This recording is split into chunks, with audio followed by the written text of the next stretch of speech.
دو چشمی ہاں اردو میں حکاریت اسپائریشن کے لیے مستعمل ایک حرف ہے۔ یہ حرف کسی لفظ میں تنہا نہیں آتا بلکہ حروف کی مرکب شکلوں میں اس کا استعمال ہوتا ہے۔ مثلا با، پا، تا، ٹا، جیم، چا، دال، ڈا، ڑا، کا، گا، لام، نون وغیرہ۔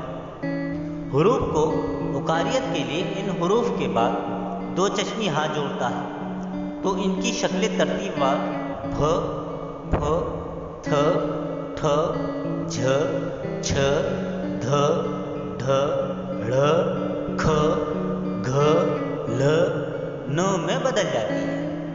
گول ہاں کا استعمال شروعاتی حرف کے طور پر استعمال ہوتا ہے، جبکہ پہلے دو چشمی ہاں بھی رائج تھی۔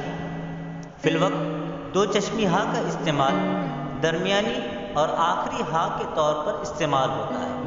اس کا استعمال شروعاتی حرف کے طور پر نہیں کیا جاتا۔ دو چشمی ہاں کا استعمال بھی پا، تا، ٹا، جیم، چا، دال، ڈا، ڑا، کا، گا، لام اور نون کے سابقے سے کیا جاتا ہے۔ مثال کے طور پر پو کے سابقے سے پھو بنا۔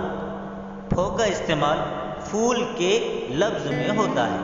اسی طرح ت سے تھ بنا، ت سے تھ وغیرہ۔